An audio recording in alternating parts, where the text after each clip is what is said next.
Assalamualaikum warahmatullahi wabarakatuh.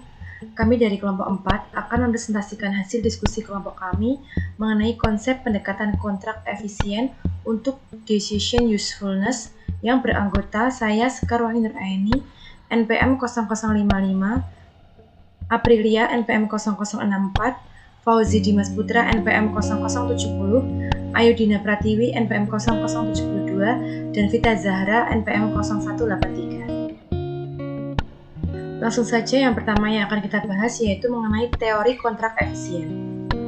Teori kontrak yang efisien mempelajari peran informasi akuntansi keuangan dalam memoderasi asimetri informasi antara pihak-pihak yang memerlukan kontrak, sehingga berkontribusi pada kontrak dan penatagunaan yang efisien serta tata kelola perusahaan yang efisien. Asimetri informasi muncul dalam kontrak karena manajemen memiliki informasi orang dalam tentang keadaan perusahaan dan mungkin tidak membagikannya dengan pihak lain dalam kontrak, atau jika mereka berbagi dapat mendistorsi atau membesar-besarkan informasi. Selain itu, upaya manajemen dalam mengoperasikan perusahaan tidak dapat diamati secara langsung oleh pihak luar. Dalam kedua kasus tersebut, pihak luar yang melakukan kontrak melihat informasi akuntansi untuk membantu melindungi diri mereka sendiri dari eksploitasi. Teori ini mengasumsikan bahwa manajer seperti investor adalah rasional. Akibatnya, manajer tidak dapat diasumsikan untuk memaksimalkan keuntungan perusahaan dan lebih umum bertindak demi kepentingan terbaik investor. Sebaliknya, mereka akan melakukannya hanya jika mereka menganggap perilaku seperti itu untuk kepentingan mereka sendiri. Akibatnya, kepentingan manajer memberi pinjaman dan pemegang saham konflik. Teori kontrak yang efisien mempelajari bagaimana konflik ini diselesaikan. Secara khusus, ini memprediksi bagaimana manajer akan bereaksi terhadap standar akuntansi baru, membantu kita memahami mengapa manajer sering menolak standar baru, dan melalui pemahaman yang lebih baik, memungkinkan kita untuk menghargai bagaimana desain kontrak yang efisien dapat membantu menyelaraskan kepentingan manajer dengan memberi pinjaman dan pemegang saham. Yang selanjutnya yaitu sumber permintaan kontrak efisien untuk informasi akuntansi keuangan. Terdiri dari dua macam, yaitu yang pertama ada pemberi pinjaman dan yang kedua ada pemegang saham. Yang pertama yaitu pemberi pinjaman. Kontrak hutang merupakan sumber pembiayaan yang penting bagi sebagian besar perusahaan. Dua aspek kontrak hutang harus diperhatikan, yaitu yang pertama, manajemenlah yang memiliki informasi terbaik tentang keadaan perusahaan, dan yang kedua yaitu wajah pemberi pinjaman pembayaran asimetri. Yang kedua yaitu ada pemegang saham. Dalam pemegang saham, sumber kontrak yang efisien untuk permintaan kebijakan akuntansi juga muncul dari pemegang saham atau dewan direksi yang beroperasi atas nama pemegang saham. Untuk melindungi diri mereka dari eksploitasi oleh manajemen sampai batas tertentu.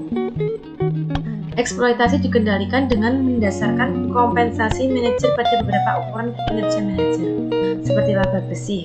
Selain itu, peran konfirmasi laporan keuangan membantu mencegah manajer melebih-lebihkan informasi dalam mereka sepanjang tahun, yang dapat mengakibatkan harga saham dinilai terlalu tinggi oleh pasar. Presentasi selanjutnya akan dijelaskan oleh teman saya.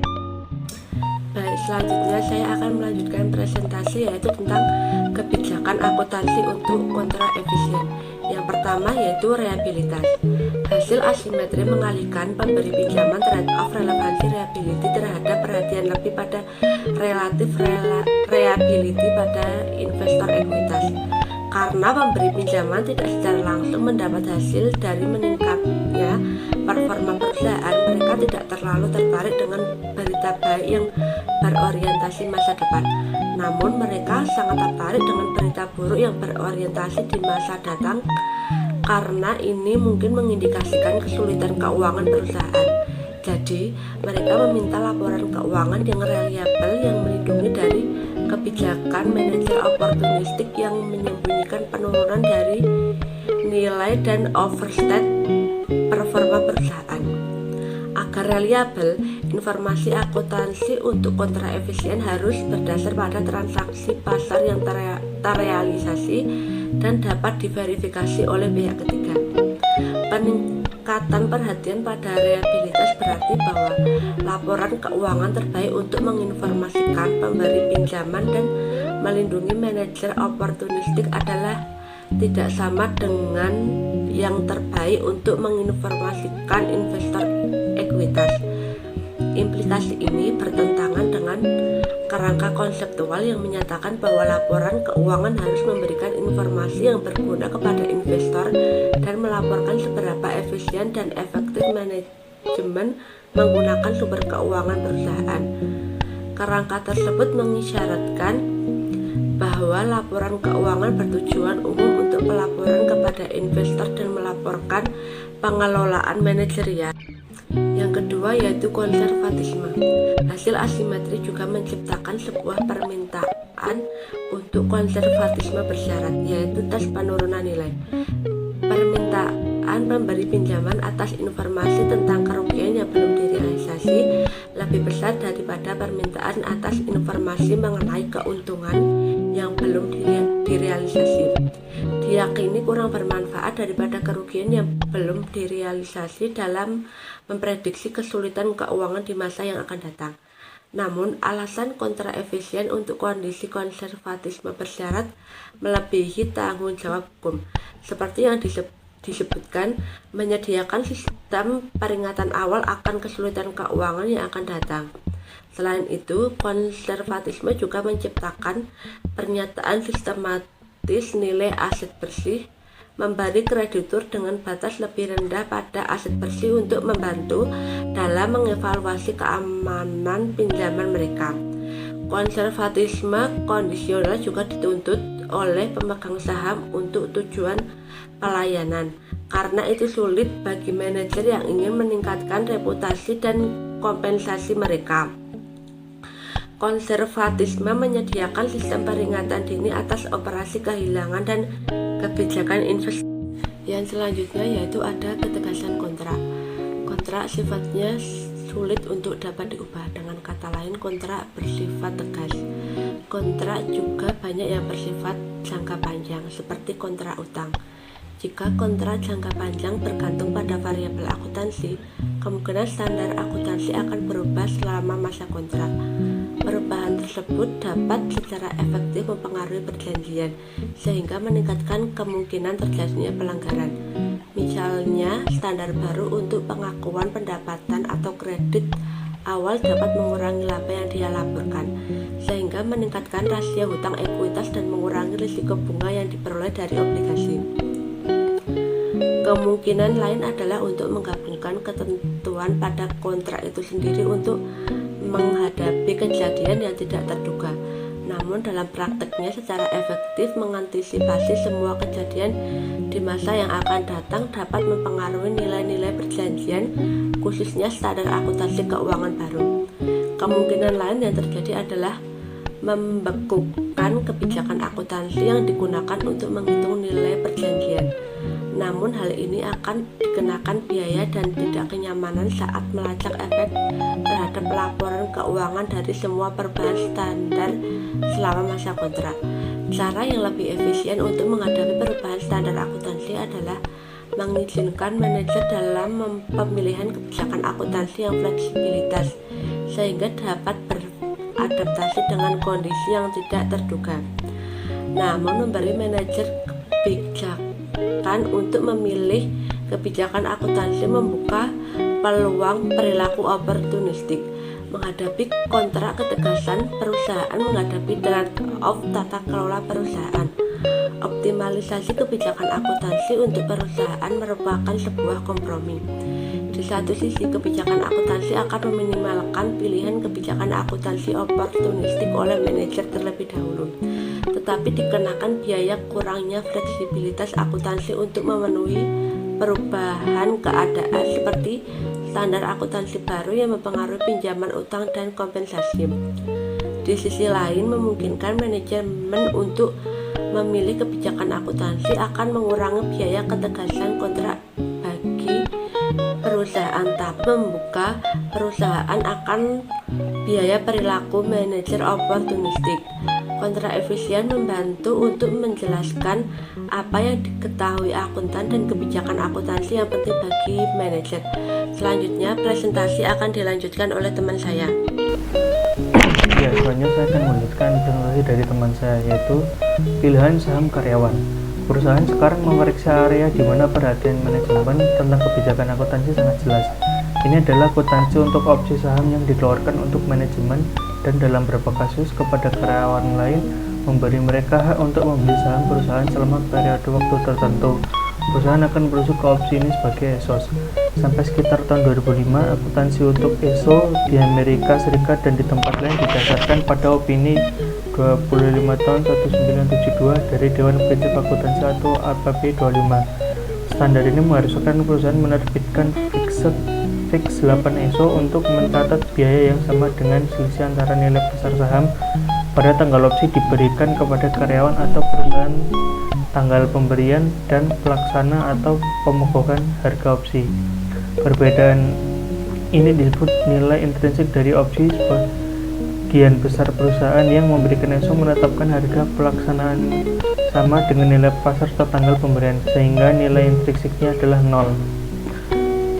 Akibatnya tidak ada biaya untuk kompensasi ESO yang dicatat. Misal, jika saham yang mendasari memiliki nilai pasar $10, maka tanggal pemberiannya pada tanggal pemberian menetapkan harga pelaksana pada $10 tidak memicu pengakuan biaya, sedangkan menetapkan harga pelaksana pada $8 akan memicu biaya $2 per ESO yang diberikan. Biaya ESO ini sangat sulit diukur dengan andal. Seperti disebutkan, karyawan dapat menggunakan opsi kapan saja setelah vesting hingga kadaluarsa. Pos biaya bagi perusahaan kemudian akan tergantung pada perbedaan antara nilai pasar saham dan harga pelaksanaan pada saat itu. Untuk mematuhi nilai wajar ESO, maka perlu diketahui strategi latihan optimal karyawan, yaitu ada 3 karakteristik opsi. Yang pertama, pengembalian yang diharapkan dari pemegang opsi melebihi pengembalian yang diharapkan dari yang mendasarinya. 2. Potensi naik dari opsi Amerika meningkat seiring waktu hingga jatuh tempo. 3. Jika sebuah opsi mendalami uang. Ketiga, pembahasan dan ringkasan pengeluaran ESO. Pertanyaan kemudian adalah mengapa manajemen keberatan dengan pengeluaran ESO? Apakah mereka benar-benar percaya bahwa hasilnya adalah harga saham yang lebih rendah, biaya modal yang lebih tinggi, kekurangan bakat manajerial, dan motivasi manajer dan karyawan yang tidak memadai seperti yang mereka klaim? Satu kemungkinan yang dapat menjelaskan keyakinan ini adalah bahwa manajemen tidak menerima surat berharga efisiensi pasar.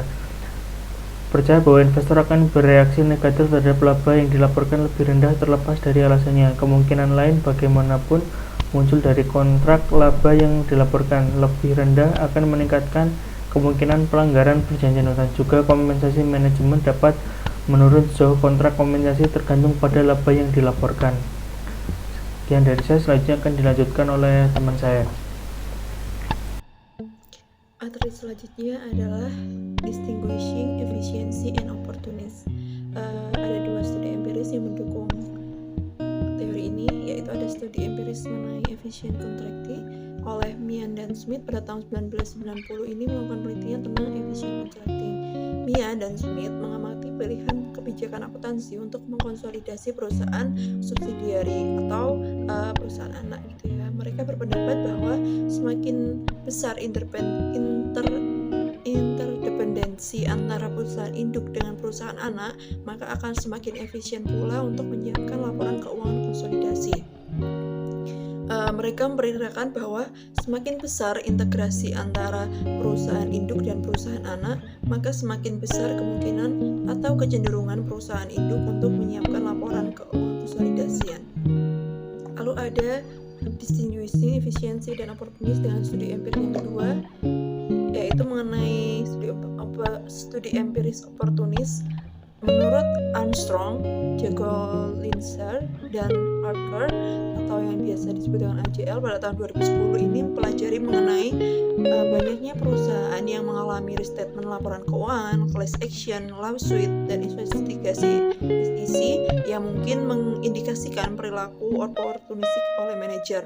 Pertanyaannya yaitu adalah apakah perusahaan dengan CEO yang punya delta portofolio tinggi ini menunjukkan perilaku oportunistik CEO yang lebih tinggi jika dibandingkan dengan perusahaan serupa dengan CEO yang memiliki delta portofolio yang lebih rendah. Nah, di sini dalam penelitian AJL tidak menemukan bukti akan hal tersebut. Oleh karena itu, kepemilikan saham perusahaan oleh manajer sepertinya tidak menyebabkan perilaku oportunistik. Lanjutan dari studi tadi, ada 2 studi yang mendukung oportunis, yaitu bukti lebih jauh mengenai perilaku oportunis ini diungkapkan oleh Hope dan Thomas pada tahun 2008. Mereka ini meneliti sampel perusahaan-perusahaan multinasional di bawah SFAS yang berlakunya FSAS 31 ini menghapuskan kewajiban untuk melaporkan laba berdasarkan wilayah geografis, sehingga pengungkapan tersebut bersifat sukarela saja setelah adanya SFAS 131. Hope dan Thomas ini melaporkan bahwa di antara perusahaan sampel tersebut yang tidak mengungkapkan laba berdasarkan wilayah geografis setelah berlakunya SFAS 131, total penjualan aslinya meningkat, tetapi total laba aslinya secara rata-rata menurun jika dibandingkan dengan periode sebelum berlakunya SFAS 131 atau jika dibandingkan dengan laba domestik perusahaan yang sama setelah SFAS 131. Nah, hal tersebut ini menunjukkan bahwa sepertinya manajer telah mengeksploitasi kemampuan investor yang menurun untuk mengawasi kinerja mereka dengan cara meningkatkan penjualan asing dengan mengorbankan keuntungan. Hal tersebut biasanya disebut dengan empire building, yaitu suatu bentuk moral hazard yang mana manajer secara oportunis ini menaikkan ukuran perusahaan atau dengan menaikkan penjualan asing. Selanjutnya yaitu Summary of Efficient Contracting for Debt and Stewardship. Teori efficient contracting ini mempelajari tentang peran informasi akuntansi keuangan dalam menjembatani asimetri informasi antara pihak-pihak dalam kontrak. Untuk mencapai kontrak yang efisien, informasi keuangan harus reliable dan konservatif. Secara kondisionalnya, suatu implikasi signifikan atas teori efisien contracting adalah bahwa kebijakan akuntansi ini mempunyai konsekuensi ekonomi. Oleh karena itu, hal tersebut menjadi penting bagi para manajer. Selama manajer memiliki fleksibilitas untuk memilih kebijakan akuntansi, mereka dapat mengubah kebijakan ini untuk mengimbangi dampak dari standar akuntansi baru pada kontrak utang dan kompensasi. Presentasi selanjutnya akan dilanjutkan teman saya. Baik, saya akan melanjutkan presentasi mengenai kontrak implisit. Yang pertama ada definisi. Di dalam banyak situasi, perusahaan dapat mendapatkan keuntungan dari efficient contracting atau kontrak yang efisien tanpa harus benar-benar masuk ke dalam kontrak yang formal. Contohnya itu yaitu kepercayaan yang diperoleh perusahaan atas konsistensinya melaporkan laba yang terus berkembang secara transparan. Nah, hubungan yang berdasarkan kepercayaan semacam itu disebut sebagai kontrak implisit atau implisit kontrak. Penyelidikan awal kontrak implisit ini dilakukan oleh Bowen, Ducharme, dan Pesisir pada tahun 1995. Mereka ini berpendapat bahwa reputasi perusahaan dapat didukung oleh laba yang dilaporkan yang meningkat kepercayaan stakeholder bahwa manajer akan melanjutkan untuk memenuhi kewajiban kontrak. Misalnya, mereka memperkirakan bahwa perusahaan dengan relatif harga pokok penjualan dan wesel bayar yang tinggi akan lebih mungkin untuk memilih persediaan FIFO atau first in first out dan kebijakan akuntansi amortisasi garis lurus daripada LIFO dan kebijakan amortisasi yang dipercepat. Lalu untuk FIFO dan amortisasi garis lurus itu dianggap sebagai peningkatan pendapatan karena mereka cenderung menghasilkan laba yang dilaporkan lebih tinggi dari waktu ke waktu daripada LIFO mereka dan rekan amortisasi yang dipercepat. ABDS juga menemukan bahwa perusahaan dengan tingkat keterlibatan berkelanjutan yang tinggi dengan stakeholder lebih mungkin untuk memilih FIFO dan amortisasi garis lurus daripada perusahaan dengan tingkat keterlibatan berkelanjutan yang lebih rendah, konsisten dengan prediksi mereka. Next.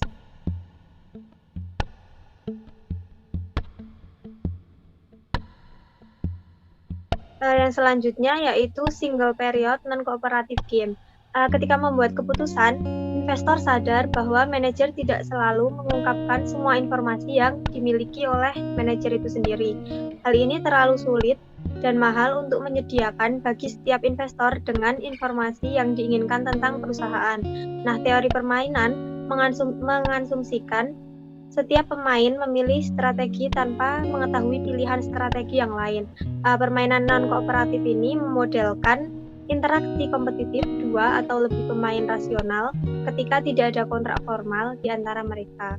Dapat juga memikirkan interaksi antara manajer perusahaan dan investor potensial sebagai permainan non-kooperatif. Inti dari interaksi ini adalah manajer dapat memanfaatkan keuntungan ini dengan tidak mengungkapkan semua informasi yang diinginkan investor. Investor melihat ke laporan keuangan perusahaan untuk mengurangi sumber asimetri informasi.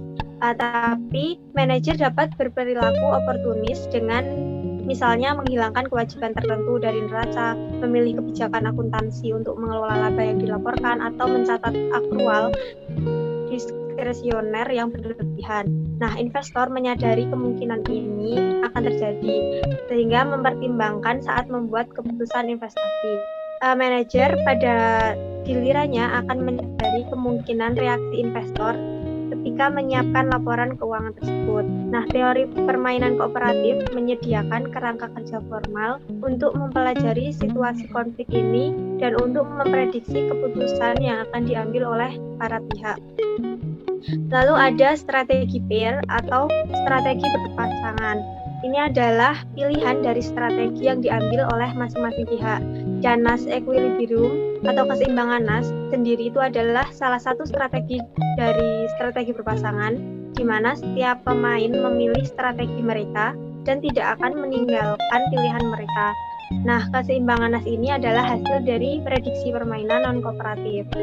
Teori permainan ini membantu kita untuk memahami proses dalam memilih kebijakan akuntansi. Hal ini membantu kita untuk memahami mengapa dalam situasi tertentu perusahaan akan memilih untuk mendistorsi laporan keuangan.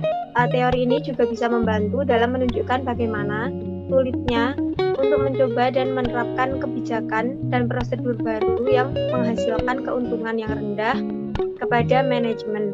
Teori permainan ini juga bisa digunakan untuk menunjukkan Dewan Standar Akuntansi tentang bahaya jika tidak mempertimbangkan kepentingan semua pihak yang dipengaruhi oleh pilihan-pilihan kebijakan yang ditemukan menjadi sulit untuk diterapkan. Next.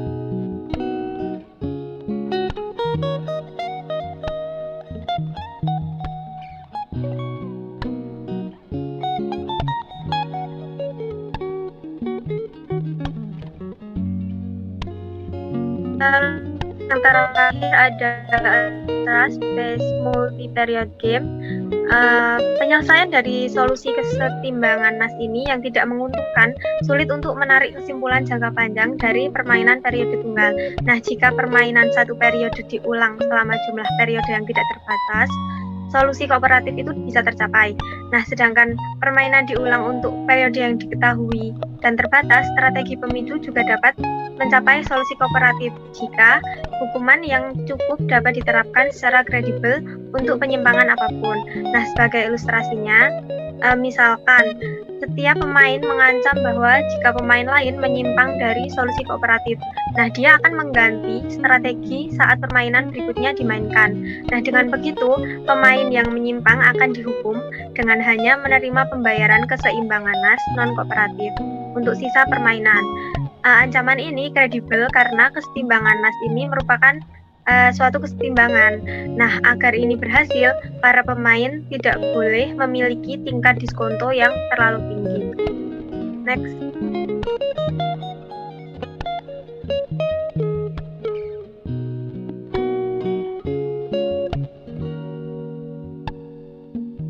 Sekian presentasi dari kami, kurang lebihnya mohon maaf. Wassalamualaikum warahmatullahi wabarakatuh.